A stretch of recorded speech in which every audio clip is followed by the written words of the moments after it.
Any views, thoughts, and opinions expressed on the Rejuvenating Health podcast are solely those of the speakers and are intended as such. Please consult your trusted healthcare practitioner for medical advice. Let's go, girls.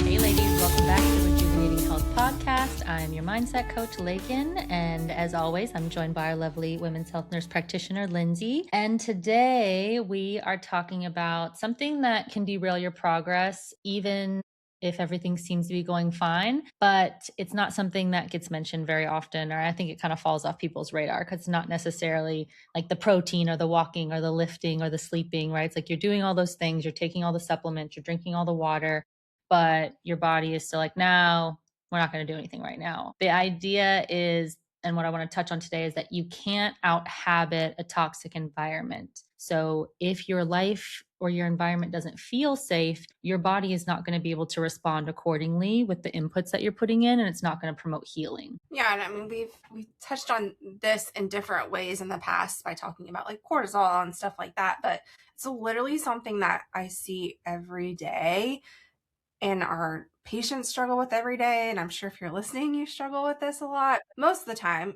you're doing all the right things. You're like lifting weights and you're moving and you're eating the protein, but your nervous system is just like shot. You're living in this external chronic stress. And it's not even just like stress that you put upon yourself, like because you're type A. It's literally like you have relationship tension, you have family drama, you work overload. It's not a good work environment. You're caregiving for someone. You're just in like constant conflict. You have financial issues. You're just not emotionally safe. And so today we're gonna kind of connect the dots between environment, nervous system safety, inflammation, hormones, metabolism, and how this all goes together and how you can kind of see maybe why you're not making progress and maybe shed some light on how you can make progress. Right? Yeah, I think the reason that a lot of people in general don't want to look at this is because a lot of these things feel like they're very much outside of our control. Yeah.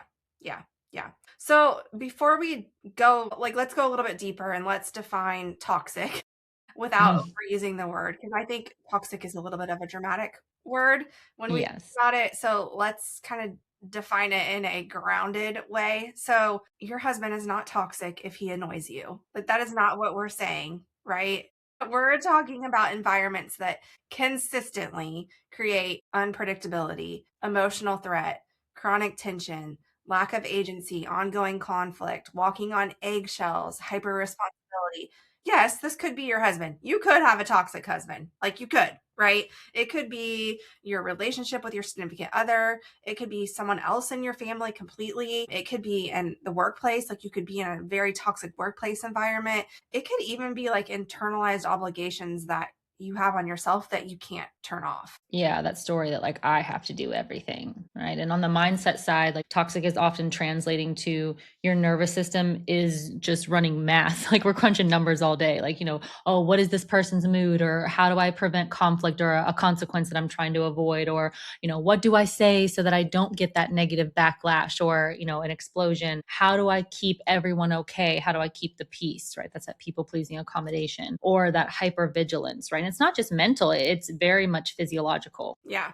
And we've talked about this before, but it's because at its core, your body prioritizes survival over change. Always. So here's kind of the biology in plain language. When your body perceives a threat, it could be emotional, it could be social, it could be a relationship, it could be financial, literally anything. It could be a bear attacking you if you're in the woods to something as small as, I don't know, I got my tax bill last week and I feel like that was a threat, right? Yeah, I'm sure. And we're all very stressed right now as business owners. It shifts you into a stress response, right? That impacts your cortisol rhythm, your blood sugar stability, your digestion and gut motility, your thyroid signaling, your sex hormones. Like we've talked about it before, your period is a vital sign. So it can affect ovulation, progesterone, estrogen, testosterone. It can affect your immune system. It can cause some inflammatory signaling. It's going to affect your sleep. Like how many times does something happen and you just can't shut up your mind that night, and just say your sleep and recovery are getting affected? And when this is happening, your body's not thinking, how can I lose weight? Like that is not its goal. It's thinking, yo, I just need to help you survive right now. Yeah. So for the women that are like, why can't I get consistent? Or why are my cravings still so high? Or why do I keep stalling or procrastinating on this process? Or why does it feel like I know all the things to do, but I can't just make myself do it? Like sometimes the answer is not another macro adjustment, right? Sometimes it's your body just doesn't trust your life circumstances. And so we need to pan out and take a look at that from a big picture perspective. Yeah, exactly. And when safety is missing, your progress gets really expensive. Um, Healing requires resources. So if you're constantly in management mode, like constantly trying to manage your stress and these perceived threats, then your body is going to keep allocating its resources towards stress adaptation instead of repairing the things that need to be repaired. Yeah, it's like if you were to, have a surgery. 'Cause I think sometimes people, understand this better in a physical sense. But if you were to have a surgery and post-op, your body's not like, oh, you know what? She really wants to have less inflammation and she wants to, look cuter and be able to.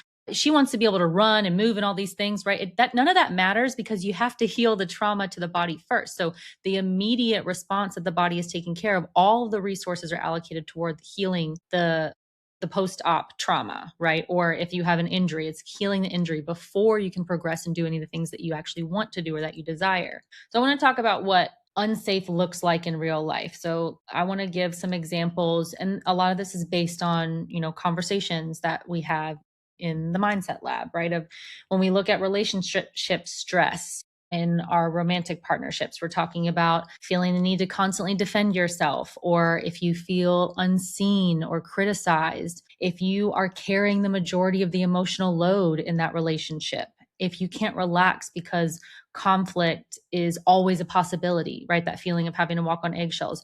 Those are signs that you have a dynamic of stress that's plaguing you in your relationship.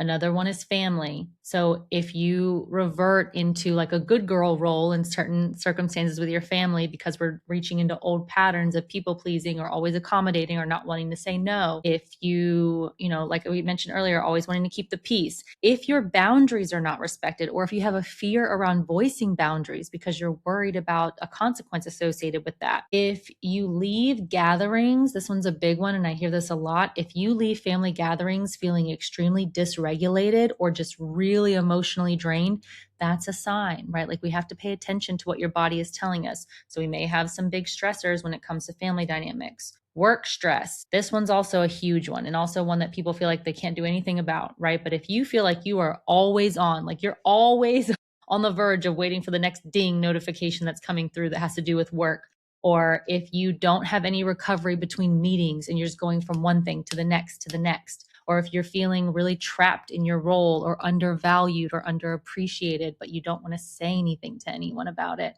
or if your worth is only tied to your production or output when it comes to your job, then those are signs that those are stressors that need to be addressed at work. And these are all really important. And a lot of this is stuff that we want to sweep under the rug or that we want to make excuses for, that we don't view as things that could be changed, because it does require effort and it requires change, because nothing changes if nothing changes. Yeah, exactly. And so, from like a symptom side, this could look like persistent fatigue, even though you're doing all the right things, right? It can look like cravings at night. I feel like I might be having this right now. My cravings Mhm. at night are like crazy, and it's because work is really stressful. Some insomnia or early waking, bloating, or changes in your IBS type symptoms. Some cycle changes, like your cycle might get shorter or longer. You might have worse PMS. You might have some low libido. You might have some elevated inflammatory markers. So your CRP might stay elevated. Your platelet to lymphocyte ratio might be elevated. All those things are kind of signaling that something is going on, right?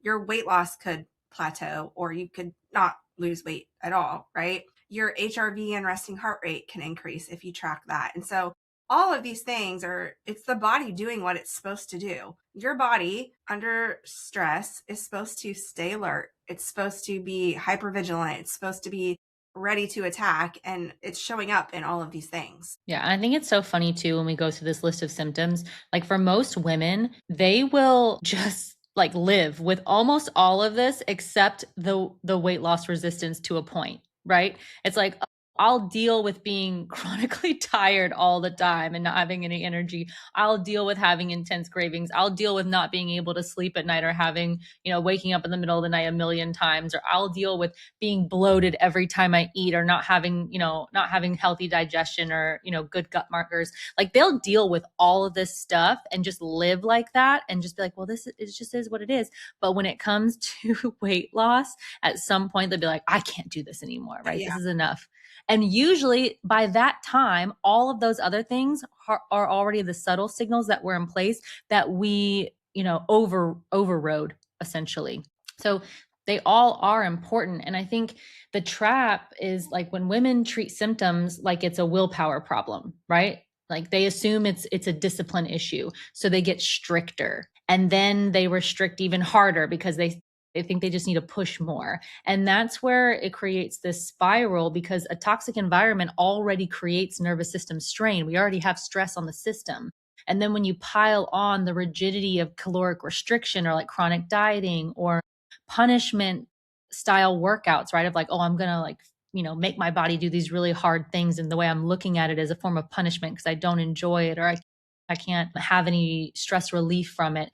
If I'm holding on for dear life to perfectionism or this image that I want to portray for other people, or if I'm shitting on myself all the time and criticizing myself every time I look in the mirror, well, now you've added internal stress on top of this external stress that's coming from your environment. Yeah, exactly. And that's why we see and hear constantly, I'm doing everything right and I'm getting worse pattern, right? And it's not always your plan that needs adjusted. Your plan can be super great. It's the load that needs adjusted.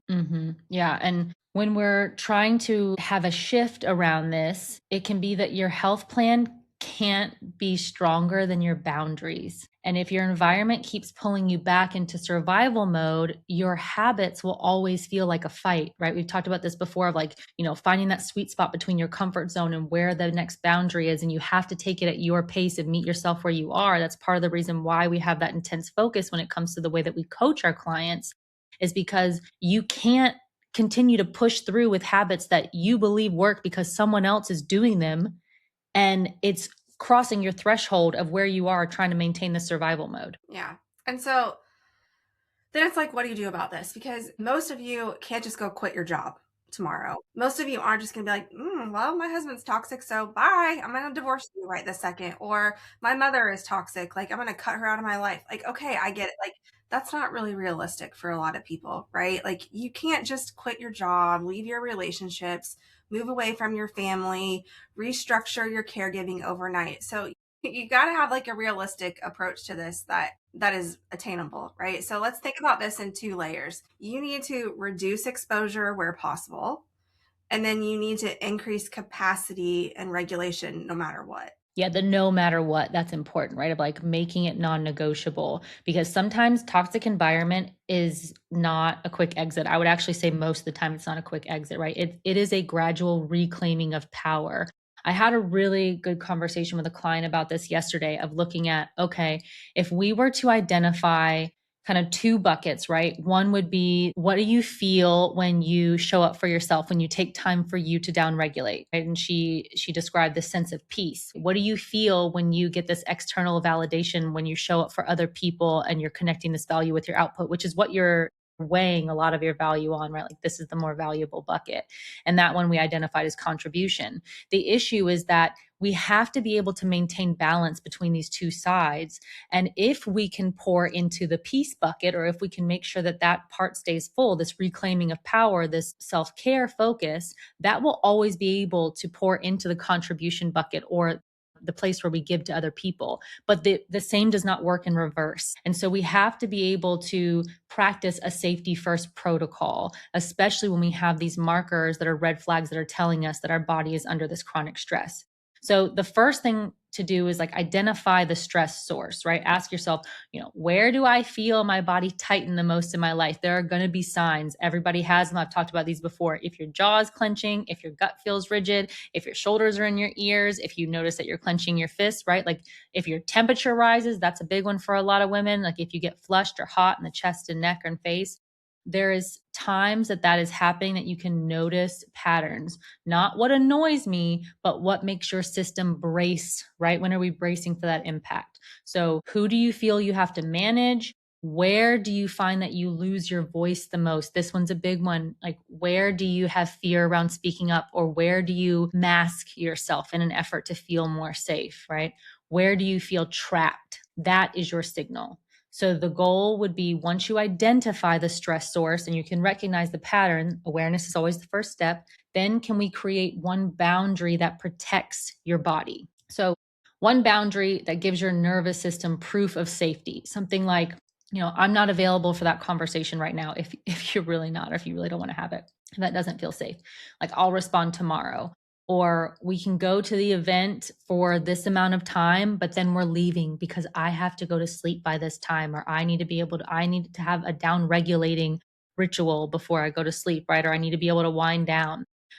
I'm not taking on that extra project at work. I feel like a lot of times in businesses, especially in corporate jobs, we are voluntold that we're going to have this extra responsibility. It's going to look so great as a part of the facade of who you are or what your value is at work. You can say no, like, I don't have the capacity to take that on right now. And it doesn't have to mean anything about you as far as your contribution to the company. Another one is like, I need alone time after work before I engage. Alone time period is a really big one that most women do not take for themselves. And especially when you are in transition phases, like if you're going from work mode to mom mode in the evening, for example, there is nothing wrong with taking time for yourself to create a down regulating practice so that you can show up and be more present, and you're not going immediately from one stimulus to the next, right?